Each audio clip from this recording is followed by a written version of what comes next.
Hello everyone दोस्तों, RRB junior engineer 2025 का finally notification out हो चुका है। 31 अक्टूबर से फॉर्म भरे जाने थे। नोटिफिकेशन 1 से 2 दिन पहले ही आना था और फाइनली वही हुआ। 28 अक्टूबर यानी कि आज नोटिफिकेशन आउट हो चुका है आरआरबी जूनियर इंजीनियर का। आइए देखते हैं कि क्या है सारी डिटेल्स। सब कुछ इस वीडियो में जानने को मिलेगा। एक एक चीज डिटेल में मैं डिस्कस करने वाला हूं, तो सारे लोगों से एक रिक्वेस्ट है कि इस सेशन को शेयर कर दीजिएगा और जो लोग इस चैनल पे नए हैं वो इस चैनल को सब्सक्राइब करके बेल आइकन जरूर प्रेस कर दीजिएगा। सभी लोगों को यहां पर बता देता हूं फटाफट से। आरआरबी CEN 05 2025 देखिए यहां पर, अगर आप देखेंगे तो इस पर क्लिक करने पर आपको ये नोटिफिकेशन ओपन हो जाएगा और ये है पूरा नोटिफिकेशन 05 2025 जैसा कि आप देख पा रहे होंगे। यहां पर आप सभी लोगों को जूनियर इंजीनियर की इंपॉर्टेंट डेट्स कंटेंट में रूप में इंपॉर्टेंट डेट्स हैं, इंपॉर्टेंट इंस्ट्रक्शन है, सब कुछ कंटेंट पे बताया गया है। कौन कौन से पेज पर क्या क्या मिलेगा इस बार ये सारी चीजें जो है वो देखने को मिल रही हैं। एज वेल एज यहां पर आप सभी लोगों को कुछ एनेक्चर भी दिए गए हैं। एनेक्चर ए जहां पर पोस्ट पैरामीटर्स हैं, फिर मर्ज्ड कैटेगरीज की डिटेल्स हैं, RRB and zone wise vacancy stable है, कौन कौन से पेज नंबर पर हैं, तो सब कुछ आपको कंटेंट के रूप में दे दिया गया है। आपको यहां पर ये सारी चीजें मिलने वाली हैं। अब आपको क्या करना है, यहां पर देखिए इंडिकेटिव नोटिस क्या है। एम्प्लॉयमेंट न्यूज पर 4 अक्टूबर को आया था। एम्प्लॉयमेंट न्यूज पे ओपनिंग डेट 31 अक्टूबर से है, 30 नवंबर तक फॉर्म भरे जाएंगे। 2 नवंबर है लास्ट डेट एप्लीकेशन फीस पे करने की। लास्ट डेट 2 दिसंबर है, माफी चाहेंगे, 2 दिसंबर है फीस पेमेंट करने की आखिरी। और मॉडिफिकेशन विंडो ओपन हो जाएगी 3 दिसंबर से लेकर 12 दिसंबर तक, जहां पर आप लोग कुछ मॉडिफाई कर पाएंगे अगर आपने कुछ गलत फिल कर दिया है कुछ डेटा। तो 13 दिसंबर से लेकर 17 दिसंबर तक ये वो डेट्स हैं जहां पर स्क्राइब कैंडिडेट्स अपने स्क्राइब डिटेल्स प्रोवाइड करेंगे। ओके, अब यहां पर बात कर लेते हैं। तो लेवल 6 की वैकेंसीज हैं, 35,400 सैलरी रहने वाली है, 18 से 33 साल एज लिमिट है। 2569 वैकेंसीज टोटल आउट हुई हैं। यहां पर आप सभी लोगों को ये बेसिक जानकारी मैं दे दूं। इसके अलावा इंपॉर्टेंट सारी चीजें मैं आपको आज बताने वाला हूं। कुछ चीजें मैं आपको बता देता हूं। इन्होंने कहा है candidates must ensure that they possess a full and fulfill all prescribed educational and technical qualification for the post on or before the closing date of submitting application। यानी कि लास्ट डेट तक, फॉर्म भरे जाने की आखिरी date तक आपका सब कुछ जो है वो आपके हाथ में होना चाहिए। मींस आपका जो है डिग्री कंप्लीट होनी चाहिए। अगर आपने बीटेक किया है तो डिप्लोमा कंप्लीट होना चाहिए। सारे के सारे एजुकेशन क्वालिफिकेशंस जो भी हैं वो आपको लास्ट डेट तक जो है वो हो जाना चाहिए। फाइनल ईयर वाले तभी एलिजिबल होंगे। यानी कि 30 नवंबर फॉर्म भरने की आखिरी तिथि है। तो 30 नवंबर तक अगर आपका रिजल्ट आ जाता है तो आप फॉर्म फिल कर पाएंगे, अन्यथा नहीं कर पाएंगे, चाहे आपने डिप्लोमा किया हो या आपने बीटेक किया हो। लेटरल एंट्री वाले भी एलिजिबल हैं। यहां पर ये बेसिक डिटेल्स में कुछ क्लियर कर देना चाहता हूं। लेटरल एंट्री वाले भी एलिजिबल हैं, चाहे आपने बीटेक किया है या डिप्लोमा किया है।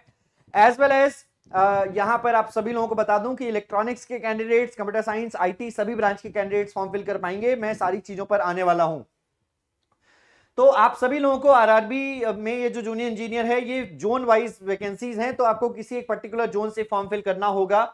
जिससे आप फॉर्म फिल करना चाहें उस जोन से फॉर्म फिल कर सकते हैं, यही इन्होंने लिखा हुआ है। कई सारे जोन से आप फॉर्म फिल नहीं कर सकते, है ना। तो यहां पर ये ध्यान रखिएगा क्योंकि एग्जामिनेशन एक ही दिन होता है। और एलिजिबिलिटी सभी कैंडिडेट्स की प्रोविजनल कंसीडर की जाएगी based on the details furnished by the candidates on online applications. Okay, चलिए अब यहां पर आगे आ जाते हैं और कुछ चीजें जान लेते हैं। एज 1 जनवरी 2026 से कैलकुलेट की जाएगी। 1 जनवरी 2026 से lower and upper age limit calculate की जाने वाली है, ध्यान रखिएगा।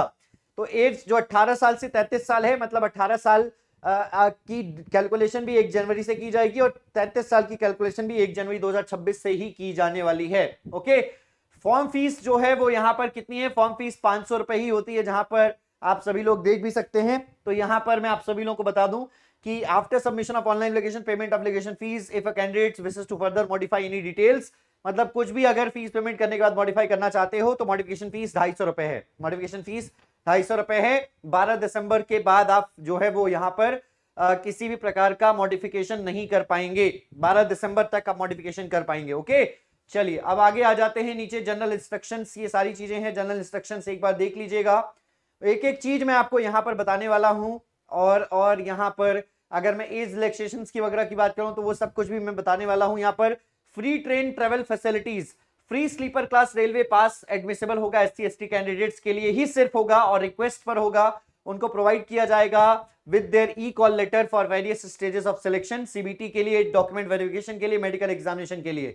तो स्लीपर क्लास का आपको जो है वो पास दिया जाएगा। ओके, आगे आ जाते हैं नीचे मेडिकल फिटनेस। बहुत सारे कैंडिडेट्स मेडिकल फिटनेस से रिलेटेड सवाल पूछते हैं, तो यहां पर A3 स्टैंडर्ड चाहिए होता है, फिजिकली फिट होना चाहिए सभी रेस्पेक्ट्स में, ये विजन स्टैंडर्ड है, 6/9 विद और विदाउट ग्लासेस होना चाहिए। B1 फिजिकली फिट होना चाहिए सभी एस्पेक्ट्स में, डिटेल्ड डिस्टेंस विजन इतना होना चाहिए। C1 फिजिकली फिट होना चाहिए सभी एस्पेक्ट्स में और ये विजन होना चाहिए। ओके, तो ये सारी डिटेल्स हैं। आगे आ जाते हैं नीचे यहां पर, और नेशनैलिटी इंडियन सिटीजन होना चाहिए। एज लिमिट 18 से 33, मतलब लोअर एज लिमिट जो है वो 1 जनवरी 2008 है। इसका मतलब 2008 के बाद बॉर्न हुए कैंडिडेट्स फॉर्म फिल कर पाएंगे, 2008 से पहले बॉर्न हुए कैंडिडेट्स जो है वो फॉर्म फिल नहीं कर पाएंगे। 1993 मतलब यहां पर अपर एज लिमिट है 1993 से 1990 जो है वो ओबीसी नॉन क्रीमी के लिए है, 1988 जो है वो एससी एसटी कैंडिडेट्स के लिए है, अपर एज लिमिट है एज ऑन 1 जनवरी 2026। ओके, ध्यान रखिएगा, एससी एसटी कैंडिडेट्स को 5 साल का एज रिलैक्सेशन मिलेगा, ओबीसी को 3 साल का एज रिलैक्सेशन मिलेगा, और बाकी एक सर्विसमैन को मिलेगा 3 साल का, और वगैरह वगैरह, ओबीसी नॉन क्रीमी लेयर को 6 साल का। तो इस तरीके से आपको यहाँ पर सारी चीजें बताई गई हैं, कितना कितना एज रिलैक्सेशन मिलने वाला है। फीस की बात करें, 500 रुपए फीस है। फर्स्ट स्टेज में अपीयर होने पर 400 रुपए रिफंड कर दिए जाएंगे, और एससी एसटी कैंडिडेट्स के लिए 250 रुपए जो है वो पूरे के पूरे 250 रुपए रिफंड कर दिए जाएंगे फर्स्ट स्टेज सीबीटी में अपीयर होने के बाद। चलिए, अब यहां पर नीचे आ जाते हैं, ऑनलाइन फीस पेमेंट कर सकते हैं यहां पर आप, यही सब कुछ मेंशन किया हुआ है। एग्जामिनेशन फीस रिफंड हो जाएगी, आपको सारी डिटेल्स प्रोवाइड करनी होगी, वहां पर आपको एग्जामिनेशन फीस रिफंड कर दी जाएगी। नीचे आ जाते हैं और भी सारी चीजें जान लेते हैं फटाफट से, बहुत सारी चीजें दी हुई हैं, पूरा नोटिफिकेशन ही आउट हो चुका है यहां पर, जैसा कि होना था 31 अक्टूबर को, लेकिन आज 28 अक्टूबर को ही नोटिफिकेशन आउट हो चुका है। चलिए फटाफट से देख लेते हैं और क्या क्या है यहां पर। तो नीचे आ जाते हैं, चलिए, नो ऑब्जेक्शन सर्टिफिकेट अगर आप प्रीवियस एम्प्लॉयर है कहीं पर। जी हाँ, examination recruitment process, first stage CBT, दूसरा स्टेज सीबीटी यानी सेकंड स्टेज सीबीटी भी होगा, फिर डॉक्यूमेंट वेरिफिकेशन होगा, फिर मेडिकल एग्जामिनेशन होने वाला है। तो ये आपके 4 स्टेजेस हैं, comprise of the following stages. Recruitment process जो है वो इन 4 स्टेजेस में कंप्लीट होगा। उसके बाद अगर मैं बात करूं कंप्यूटर बेस्ड टेस्ट, देखो तो जो फर्स्ट स्टेज सीबीटी है वो 90 मिनट का होगा, 100 क्वेश्चन होंगे, 120 मिनट जो है वो स्क्राइब कैंडिडेट्स को मिलेंगे। जो कैंडिडेट्स फर्स्ट स्टेज में क्वालिफाई होंगे उनको सेकंड स्टेज के लिए जो है वो शॉर्टलिस्ट किया जाएगा। Availing the reservation benefits of community PWD exam shall continue to consider only against the community for all sequent stages of recruitment process. Mathematics आपका सिलेबस में है, मैथमेटिक्स से इन टॉपिक से क्वेश्चन आने वाले हैं, इंटेलिजेंस एंड रीजनिंग से इन topic से क्वेश्चन आने वाले हैं, जनरल अवेयरनेस से इन टॉपिक से क्वेश्चन आने वाले हैं, general science up to 10th standard आने वाली है। Mathematics 30 question 30 marks, reasoning 25 question 25 marks, 15 question general awareness 15 marks, 30 question general science 30 marks, 90 minute, 100 question 100 marks. तो ये यहाँ पर 1/3 आपकी नेगेटिव मार्किंग रहने वाली होती है। देखिए 1/3 आपकी नेगेटिव मार्किंग है। इसके बाद अगर हम बात करें मिनिमम क्वालिफाइंग मार्क्स ये होता है, लेकिन ये सिर्फ मिनिमम क्वालिफाइंग मार्क्स है, अंततः सिलेक्शन जो है वो कट ऑफ के आधार पर ही होता है। सेकंड स्टेज सीबीटी की बात करें 120 मिनट 150 क्वेश्चन मिलेंगे आपको, यहां पर भी आपको 1/3 नेगेटिव मार्किंग होती है। सिलेबस जो है वो यहां पर इस प्रकार से है, जनरल अवेयरनेस दिया गया है आपको, जनरल अवेयरनेस में ये टॉपिक आने वाले हैं, physics and chemistry up to 10th standard आने वाली है, कंप्यूटर एंड एप्लीकेशंस के क्वेश्चन आने वाले हैं, एनवायरमेंट एंड पोल्यूशन कंट्रोल के क्वेश्चंस आने वाले हैं, एंड टेक्निकल एबिलिटीज यानी जिस ब्रांच के आप हैं उस ब्रांच के 100 क्वेश्चन रहने वाले हैं।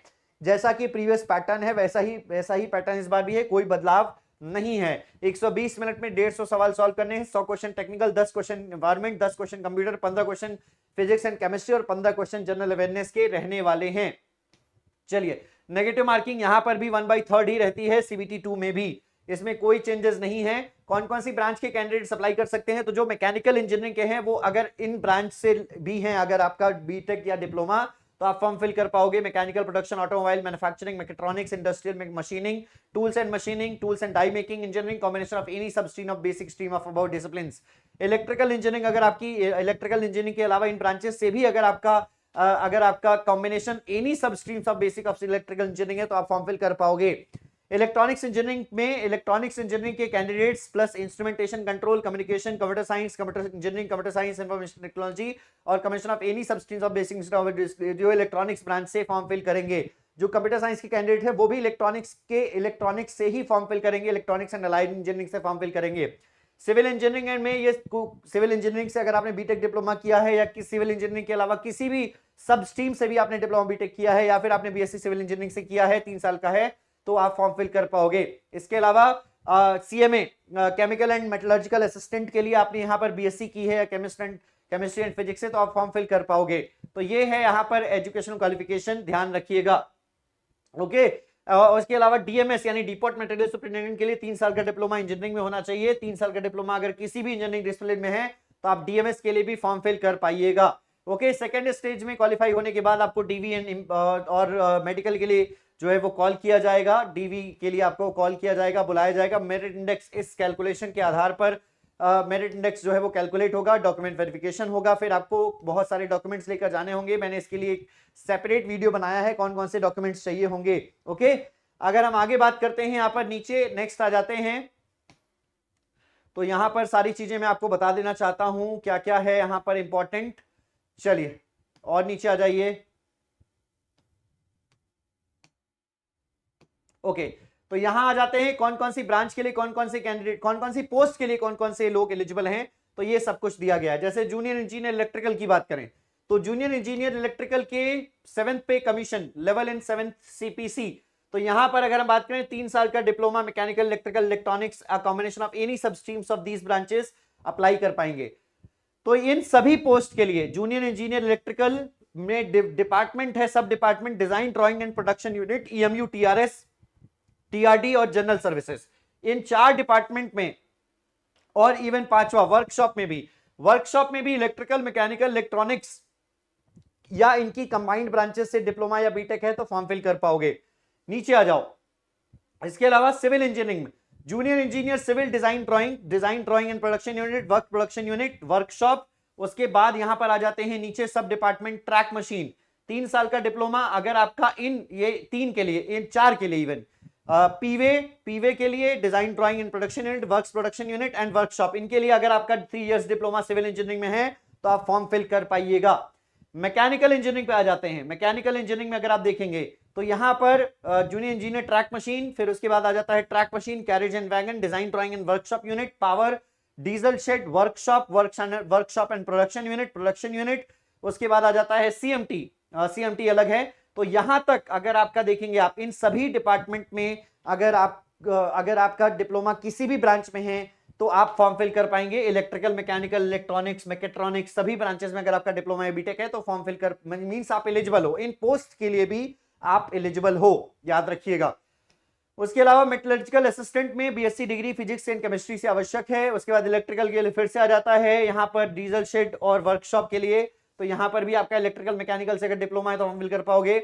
उसके बाद आ जाता है इलेक्ट्रॉनिक्स में, आ जाइए SNT, signal and telecommunication, RND, design and drawing, workshop, stores department, इन सभी ब्रांचेस में अगर आपका डिप्लोमा बीटेक है तो आप फॉर्म फिल कर पाइएगा। उसके बाद अगर मैं डिपोर्ट मटेरियल सुपरिटेंडेंट की बात करूं तो आपका 3 साल का डिप्लोमा किसी भी ब्रांच से है तो आप फॉर्म फिल कर पाइएगा, डीएमएस का भी। चलिए, तो name of the post junior engineer electrical, EMU and TRS, ये कहलाएगा, ये पोस्ट का नाम कहलाएगा इन सब डिपार्टमेंट्स में इन ओरिजिनल पोस्ट के लिए। ओके, तो आप जेई इस डिपार्टमेंट के कहलाए जाओगे। वैकेंसीज टेबल की बात करें, देख लेते हैं कि क्या नंबर ऑफ वैकेंसीज है जो है जोन वाइज।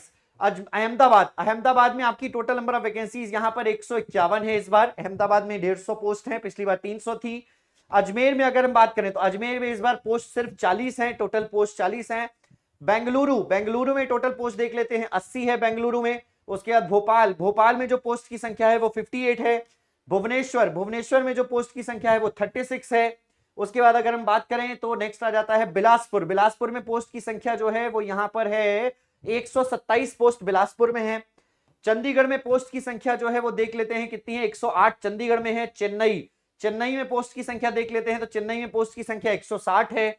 उसके बाद गोरखपुर में पोस्ट की संख्या यहां पर टोटल जो है वो दी गई है 98। गुवाहाटी में टोटल 7 पोस्ट हैं।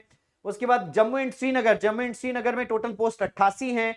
कोलकाता में पोस्ट की संख्या जो है वो यहां पर कितनी है देख लेते हैं। कैलकाटा में पोस्ट की संख्या आपकी दी गई है, कैलकाटा में 628 पोस्ट निकली है भाई। इस बार कैलकाटा ने बाजी मार ली है। पिछली बार मुंबई में सबसे ज्यादा वैकेंसीज आई थी और इस बार कैलकाटा में सबसे ज्यादा पोस्ट देखने को मिल रही हैं। कैलकाटा में 628 पोस्ट कैलकाटा में आई हुई है भैया, 628 वैकेंसीज कैलकाटा में आई हुई हैं। मालदा में पोस्ट 45 है। मुंबई जो पिछली बार सबसे ज्यादा पोस्ट के साथ आया था, इस बार मुंबई में भी अच्छी खासी वैकेंसीज हैं, 434 वैकेंसीज मुंबई में हैं। मुजफ्फरपुर में पोस्ट की संख्या जो है वो 23 है। पटना में 50 वैकेंसीज हैं। प्रयागराज में 162 वैकेंसीज हैं। उसके बाद रांची में 109 पोस्ट हैं। सिकंदराबाद में पोस्ट की संख्या जो है वो 103 है। तिरुवनंतपुरम में टोटल 62 पोस्ट हैं, मतलब 2569 वैकेंसीज इस प्रकार से हैं। सबसे ज्यादा वैकेंसीज कोलकाता जोन में आई हुई हैं इस बार। चलिए, ये एक चीज हो गई, आपको सभी लोगों को पता चली गई होगी। नीचे आ जाते हैं तो ये कुछ फॉर्मेट्स हैं, सर्टिफिकेट के फॉर्मेट्स, और नीचे इन्होंने पूरा सिलेबस जो है वो दे दिया हुआ है। नीचे इन्होंने पूरा सिलेबस जो है वो मेंशन कर दिया हुआ है, क्या पोस्ट क्या ब्रांच का क्या सिलेबस है, तो ये आप सभी लोगों को ऑलरेडी पहले से बताया हुआ है। तो ये है डिटेल नोटिफिकेशन जो आप सभी लोगों का आरआरबी जूनियर इंजीनियर के लिए आउट हो चुका है। सभी लोग तैयारी शुरू कर दीजिए, ये एक आखिरी मौका है आपके पास। इस समय से प्रिपरेशन अब शुरू करना है। अगले साल वैकेंसीज हो सकता है फिर आए, लेकिन इससे कम नंबर देखने को मिल सकता है अगले साल। तो ये एक अभी वैकेंसीज जितनी है उसके लिए एटलीस्ट प्रिपरेशन करो, और तैयारी करना चाहते हो तो हमारे पास अड्डा 24/7 पर बैचेस की शुरुआत कर दी गई है, और आप सभी लोगों को हैवी डिस्काउंट ऑफर्स चल रहे हैं। RRB junior engineer specific batches, electrical, electronics, चाहे आप जिस ब्रांच के हैं उसके महापैक में एनरोल कर लीजिए। अगर आप सभी एग्जाम्स की तैयारी करना चाहते हो, चाहे आप जिस ब्रांच से हो उस ब्रांच के लिए आप महापैक में एनरोल कर सकते हैं। आप महापैक पर आइए। महापैक तीनों ब्रांचेस के हैं, सिविल इंजीनियरिंग, मैकेनिकल, इलेक्ट्रिकल और इलेक्ट्रॉनिक्स, कंप्यूटर साइंस, सभी ब्रांचेस के हैं। तो आपको यहां पर महापैक पर क्लिक करना है। उसके बाद 2399 रुपए प्राइस आपको दिख रहा होगा। 2399 रुपए के प्राइस को और कम कर सकते हो आप यूजिंग कूपन कोड Y1022। तो इस कूपन कोड को अप्लाई करो और 2181 रुपए में 27 महीने की वैलिडिटी है। आप देखो 27 मंथ की वैलिडिटी आपको मिलती है इस महापैक पर, और ये महापैक आपको मिलेगा सिर्फ और सिर्फ 2181 रुपए में, 2181। अगर आप ऐप डाउनलोड करके परचेस करोगे तो इसमें और भी ज्यादा बेनिफिट आपको मिलेगा। सभी लोग, जो लोग इस चैनल पर नए हैं, वो इस चैनल को सब्सक्राइब करके बेल आइकन जरूर प्रेस कर दीजिएगा। मिलते हैं आपसे अगले वीडियो में। सभी लोग हमारे साथ जुड़ जाइए प्रिपरेशन करने के लिए। आरआरबी जूनियर इंजीनियर के बैचेस बहुत जल्द आपके सामने आने वाले हैं, और कुछ चल भी रहे हैं। तो जो चल रहे हैं उन बैचेस में लाइव आ जाइए। Electrical machines for electrical engineering में एक नया सब्जेक्ट बहुत जल्द शुरू करने वाला हूं। धन्यवाद, मिलते हैं आपसे अगले वीडियो में।